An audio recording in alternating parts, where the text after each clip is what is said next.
I remember my early days of my childhood, when I used to go to Bhimbetka, Sachi, mostly the historical sites. These are the places where my silence lives. I go there to learn how to listen to it.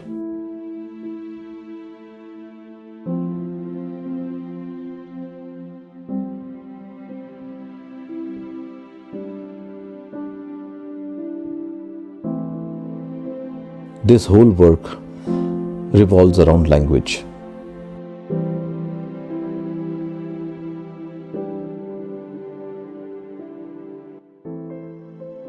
Language through which we externalize our thoughts.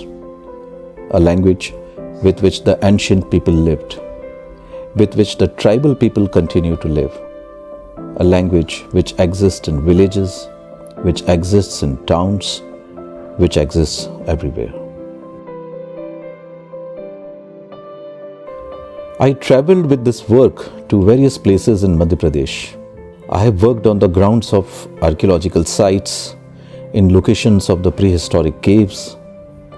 I have used water, charcoal, pigments, and many materials naturally available on those sites. This work has not only given me a new direction and a new geography, but I have also pushed my practice from the controlled studio environment to the outdoors in the lap of Mother Nature.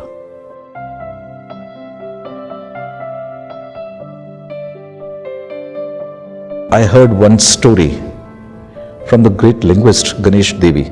That story was about a communication system in the Boa tribes of Andaman. And the story is about the lady, the senior Boa. She was able to converse with the sparrows, and she did that for long years.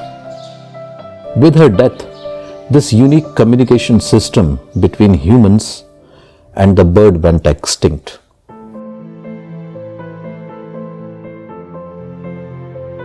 This story of Boa tribe has provoked me a lot and left me with questions.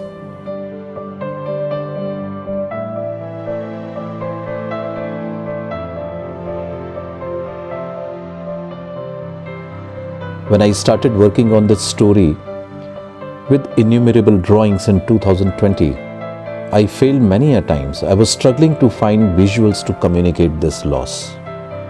There were no ready-made solutions. I started exploring multiple sites as well as the thread in my work. Slowly the image started to appear, to draw itself, shape itself in dimensions which I had never imagined.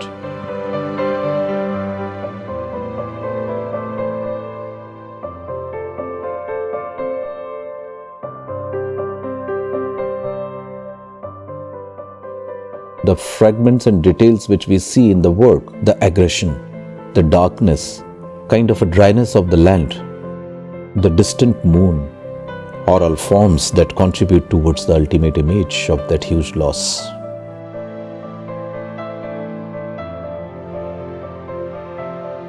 Living in evolved times, do we register or realize the loss of this collective memory that we represent?